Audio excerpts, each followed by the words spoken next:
আসসালামু আলাইকুম প্রিয় কৃষক ভাইয়েরা, মাটির মানুষ ইউটিউব চ্যানেলে সবাইকে স্বাগতম। আসলে আজকে কথা বলবো মরিচ চাষ নিয়ে, মরিচ চাষের সমস্যা নিয়ে। সেটা কি, মরিচের যে গাছটা দেখছি এই গাছগুলো অল্প কিছুদিন লাগানো, বিশেষ করে মনে হয় খুব সম্ভব হলো 20 থেকে 25 দিন। তো এই গাছের এখন সবচেয়ে বড় যে সমস্যাটা হয় সেটা হলো যে আপনি গাছ লাগাইছেন, সেচ দিয়েছেন, কিন্তু পরবর্তীতে গাছ লাগানোর পরে গাছটা গুঁড়া পচে যায়। গুঁড়া পচে পচে পচে পচে অসংখ্য গাছ মারা যায়। তো মারা গেলে আপনার সঠিক যে সমাধান, এই সমাধানটা আপনি পান না। কি সমাধান দেবেন, কি ওষুধ দেবেন, এটা আপনি পান না।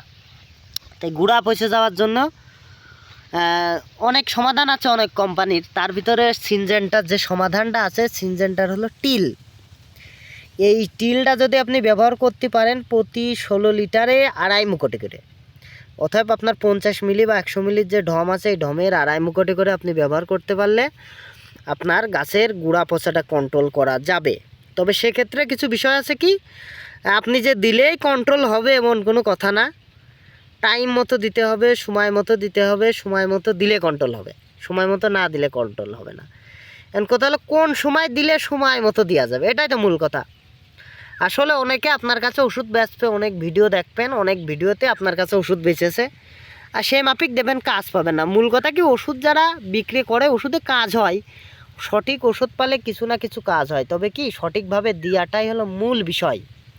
সেটা হলো কি, আপনার এই যে মরিচ গাছের প্রথমবার সেচ দেন, দিয়ে গুঁড়া বাঁধেন, তাই না? তার আগেও সেচ দেন, তারপর গুঁড়া বাঁধার আগে যে সেচটা দেন বা এমনি গুঁড়া বাঁধার পরে যে সেচটা দেন, যদি গুঁড়া বাঁধার আগে সেচ দেন তাহলে সেচের একদিন আগে এই 16 লিটারে 2.5 মুকটে করে, অথবা 8 মিলির যে বা 100 গ্রাম বা 50 গ্রামের যে টিল আছে এর মুকটির 2 মুকটি 2.5 মুকটি 16 লিটার পানিতে সুন্দর করে আগে থেকে গুলায় নিয়ে ঢালবেন। ঢালার পরে যে বিকালবেলা, সকালে দুপুরে দিলে কিন্তু কাজ হবে না। কাজ হবে কি, ঘাড় ব্যথা হবে, তাছাড়া ওষুধে কাজ হবে না।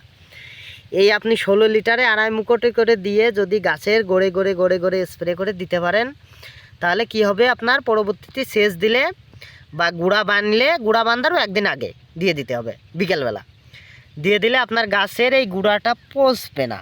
এখন কথা কি, একটাও কি পচবে না, না আদতে পচবে না, 2-1টা পচবে। সেটা হলো হয় পচতে পারে 10টা, যেখানে 10টা পচা কথা সেখানে একটা পচবে। এ হলো এর জাদু, ঠিক আছে? তবে দিতে হবে এই যে সেচ দিলে, এর পরবর্তীতে সেচ দিলে সেচের একদিন আগে, বা গুঁড়া বাঁধলে গুঁড়া বাঁধার একদিন আগে, এই মাত্রায় দিলে আপনার গাছের গুঁড়া পচাটা কন্ট্রোল করা সম্ভব, ঠিক আছে? এই মাত্রায় দেবেন। আপনারা অবশ্যই সিনজেন্টার যে কোনো ওষুধ কিনলে আপনারা অবশ্যই সিনজেন্টার ঘর থেকে কিনবেন। সিনজেন্টার ঘর থেকে কিনলে সিনজেন্টার অরিজিনাল ঔষধটা আপনি সেটা পাবেন, ঠিক আছে? এই মাত্রায় দেন, আশা করলি আপনার সমস্যার সমাধান হবে। এবং আমার পরামর্শ যদি ভালো লাগে, আমার এই মাটির মানুষ ইউটিউব চ্যানেলে একটা সাবস্ক্রাইব করে দেবেন, একটা লাইক করে দেবেন। আর যদি পারেন, যদি আপনার হাতে সময় লাগে থাকে, জোর না, অনুরোধ, সেটাকে একটা আপনি কমেন্ট করে দেবেন, ঠিক আছে? যে কোনো সমস্যা, ফসলের যে কোনো সমস্যা থাকলে কমেন্ট করে যাবেন, আমি আমার সাধ্যমতো আপনার সঠিক উত্তরটা দেওয়ার চেষ্টা করব, ঠিক আছে? ভালো থাকেন সবাই।